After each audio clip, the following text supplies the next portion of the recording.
இன்னைக்கு நம்ம ஸ்டைலில் கோழி கிச்சாப் எப்படி செய்யலான்னு செஞ்சு காமிக்க போகிறேன். கோழி கிச்சாப்னா கிச்சாப் ஆயாமா அந்த மாதிரி எப்படி செய்யறதுன்னு செஞ்சு காமிக்க போகிறேன். பட் இது கொஞ்சம் வித்தியாசமாக கொஞ்சம் ஸ்பைசியாக செய்ய போகிறேன். நான் இன்றைக்கி ஒரு கோழி முழுசாக எடுத்திருக்கேன். இது கிட்டத்தட்ட 1.5 கிலோ. அதுக்கு 1 டீஸ்பூன் அளவுக்கு மஞ்சள்தூள், 1 டேபிள் ஸ்பூன் அளவுக்கு பட்டை மிளகாத்தூள், 1 டேபிள் ஸ்பூன் அளவுக்கு சிக்கன் கறி பவுடர். ஓகே, இது கூடவே இதுக்கு தேவையான அளவுக்கு ஒரு 70% அளவுக்கு கொஞ்சம் உப்பு போட்டு இதெல்லாம் சேர்த்து ஒன்றா கிளறி ஒரு 30 மினிட்ஸ் அளவுக்கு இதை நான் மேரினேட் பண்ணி வைக்க போகிறேன். உங்களுக்கு டைம் எக்ஸ்ட்ராவாக இருந்தால் எக்ஸ்ட்ராவாக ஒரு 1 to 2 hours கூடமே இதை மேரினேட் பண்ணி வைக்கலாம். ஓகே, ஸோ இந்த மாதிரி நல்லா எல்லா கோழிலையுமே போட்டிருக்கிற மசாலா போய் சாடுற அளவுக்கு நல்லா பெசரி வச்சுட்டு கிளறி வச்சுட்டு இதை ஒரு மூடி போட்டு நான் மூடி வைக்க போகிறேன். மீன்வால் இது ஊறிக்கிட்டு இருக்கிற டைமில் இந்த கோழி கிச்சாப்புக்கு தேவையான பொருட்கள் எல்லாமே நான் ஸ்டாண்ட் பை பண்ண போகிறேன். வெங்காயம், பூண்டு, இஞ்சி இது எல்லாத்தையுமே உரித்து வைக்க போகிறேன். ஸோ இப்போது இதை ஒரு மூடி போட்டு ஊற வச்சுட்டு இப்போ பார்த்தீங்கன்னா இது கிட்டத்தட்ட ஒரு 1/2 மணி நேரத்துலேயே நான் டீப் ஃப்ரை பண்ண தான் போகிறேன். ஸோ அதுக்கு நான் தேவையான அளவுக்கு எண்ணெய் ஊற்றிக்கிட்டேன். எனக்கு எப்போவுமே டைம் கணக்காக ஸ்கூலுக்கு போய் பிள்ளைங்களை விடணும் எடுக்கணுன்றனால நான் கொஞ்சம் நிறையாவே எண்ணெயை ஊற்றிக்கிட்டேன். உங்களுக்கு டைம் இருந்துச்சுன்னா கொஞ்சம் பார்த்து கவனமாக எண்ணெயை சிக்கனமாக யூஸ் பண்ணிவிட்டு ஒரு 7-8 பேட்ச் போட்டு பொரித்து எடுத்துக்கலாம். நான் என்னோடய ஐடியா ஒரு 2 பேட்ச்லேயே பொரித்து எடுத்துடலான்னு நினச்சேன். பட் ஒரு 3 பேட்ச் நான் பொரித்து எடுக்கிற நிலைமைக்கு இந்த கோழி அவ்வளோ நிறையாவும் இருந்துச்சு. ஸோ இந்த மாதிரி நல்லா மூடி போட்டு வேக வச்சுட்டு கோழி ஒரு 70 to 80% அளவுக்கு பொரிச்சா போதும். ஓகே, ஸோ இந்த மாதிரி நல்லா எல்லா பக்கமும் கிளறி விட்டுட்டு எல்லா பக்கமும் நல்லா தாராளமாக வேகிற அளவுக்கு நம்ம அங்கேயும் இங்கேயும் திருப்பி விட்டுட்டு ஒரு 70 to 80% வந்ததுக்கு அப்புறமா நல்லா எண்ணெயை வடித்தட்டிட்டு ஒரு டிஷ்யூ பேப்பர், அதாவது கிச்சன் டவல் இருக்கும் இல்லையா, அதில் நான் போட்டு வைக்க போகிறேன். அப்போ தான் எக்ஸ்ட்ராவாக இருக்கிற எல்லா எண்ணெயுமே அந்த கிச்சன் டவல் உறிஞ்சி எடுத்துக்கும். ஓகே, ஸோ இந்த அளவுக்கு பொரிச்சா போதும்.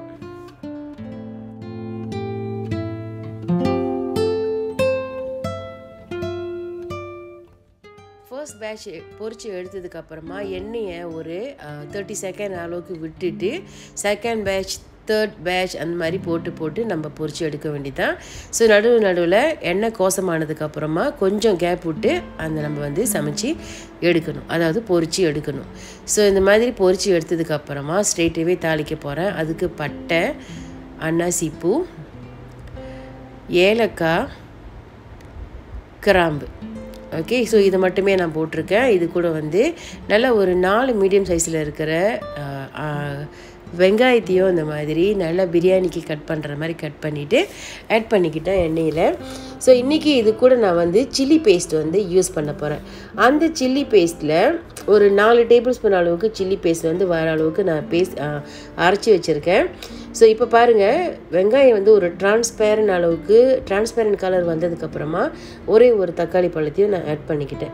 ஸோ சில்லி பேஸ்ட் பாய்க்கிறதுனால தக்காளி பழம் போட்டோம்னா கொஞ்சம் நல்லாயிருக்கும் டேஸ்ட்டு, அதனால் ஒரே ஒரு தக்காளி பழம் போட்டுக்கிட்டேன். இது இஞ்சி பூண்டு விழுது ஒரு 3 டேபிள் ஸ்பூன் அளவுக்கு அதையுமே நல்லா பிளெண்ட் பண்ணி இப்போது ஆட் பண்ணிக்கிட்டேன். ஸோ இப்போ இது எல்லாத்தையும் நல்லா ஒன்றா கிளறி விட்டுட்டு நான் முன்ன சொன்ன மாதிரியே ஒரு 4 டேபிள் ஸ்பூன் அளவுக்கு வர்றதுக்கு வெறும் சில்லி போவை ஒரு 2 சிராய் போட்டு நான் பேஸ்ட் பண்ணி வச்சுருக்கேன். சிராயை சின்னதாக கட் பண்ணிவிட்டு வெறும் பட்டை மிளகாவை சுடு தண்ணியில் ஊற வச்சு இந்த மாதிரி பேஸ்ட் பண்ணி எடுத்துக்கிட்டேன். ஸோ அது ஒரு 4 டேபிள் ஸ்பூன் அளவுக்கு நான் விட போகிறேன். ஓகே, ஸோ இது 4 டேபிள் ஸ்பூன் இந்த மிளகா காரமாக இருந்துச்சுன்னா காரத்தை நீங்கள் டேபிள் ஸ்பூன் குறைச்சிக்கோங்க. இது முற்றிலுமே ஸ்பைசியாக இருக்காது, அதனால நான் கொஞ்சம் தாராளமாகவே 4 டேபிள் ஸ்பூன் போட்டுக்கிட்டேன். இதில் ஊசி மிளகாவே நம்ம அரைச்சி போட்டுக்கலாம். அந்த இஞ்சி பூண்டு விழுது இருக்கு இல்லையா, அந்த டைமில் ஊசி மிளகாவும் போட்டுக்கலாம். பட் பிள்ளைங்களாம் சாப்பிட்றதுனால நான் அதை அவாய்ட் பண்ணிட்டேன். ஸோ இப்போ ஒரு 1 டேபிள் ஸ்பூன் அளவுக்கு சாஸ் தீராம் ஆட் பண்ணிக்கிட்டேன். இது கூடவே கிச்சாப் மனீஸ் இருக்கும் பார்த்தீங்களா, அதையுமே நல்லா ஒரு 1 டேபிள் ஸ்பூன் அளவுக்கு நான் ஆட் பண்ணிக்க போகிறேன். ஓகே, இதில் கூடுதல் சுவை கொடுக்கறதுக்காக தான் இதெல்லாம் நான் ஆட் பண்ணிகிட்ருக்கேன். ஓகே, இப்போ இதையும் ஆட் பண்ணிவிட்டு கடைசியாக இதுதான் ரொம்ப முக்கியம், கிச்சாப் கட். ஓகே, இது வந்து நம்ம நார்மலாக கோழி கிச்சாப்பு பாய்க்கிற கிச்சாப்பு கட் தான் இது வந்து ஒரு 3 டேபிள் ஸ்பூன் அளவுக்குமே நான் யூஸ் பண்ணிக்கிட்டேன். ஸோ இதெல்லாம் நல்லா போதுமான அளவுக்கு ஆட் பண்ணிவிட்டு கொஞ்சமாக அந்த பிளெண்டரை நம்ம வந்து லைட்டாக கொஞ்சமாக அலசி அந்த தண்ணியை லைட்டாக கொஞ்சம் சேர்த்துட்டு உப்பெல்லாம் செக் பண்ணிவிட்டு தேவையான அளவுக்கு நான் உப்புமே போட்டுக்க போகிறேன்.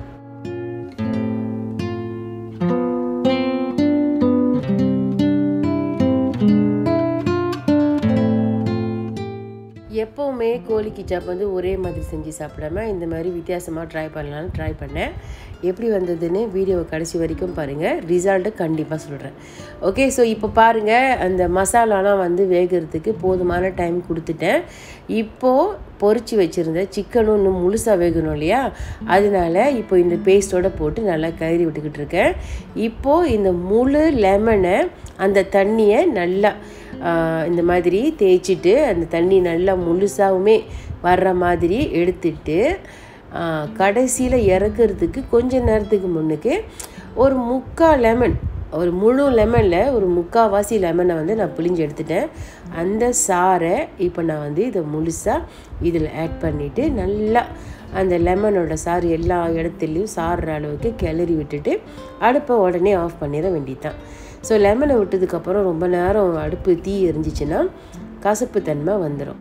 அதனால் உடனே அடுப்பை ஆஃப் பண்ணிவிட்டு நம்ம இப்போ இதை எடுத்து சுட சுட சுட சோறோட சர்வ் பண்ண வேண்டியது தான். ஸோ நிஜமாகவே அட்டகாசமான சுவையில் இருந்துச்சு.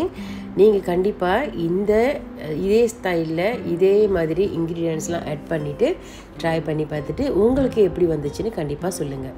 ஓகே, ஸோ இந்த வீடியோ உங்களுக்கு கண்டிப்பாக பிடிச்சிருக்கோன்னு நம்புகிறேன். பிடிச்சிருந்தா இந்த வீடியோவை லைக் பண்ணிவிட்டு உங்களுக்கு தெரிஞ்சவங்கக்கிட்ட எல்லாம் ஷேர் பண்ணிவிட்டு என்னோடய சேனலை சப்ஸ்கிரைப் பண்ணி சப்போர்ட் பண்ணுங்கள். அடுத்த வீடியோவில் சந்திக்கிறேன். பாய்.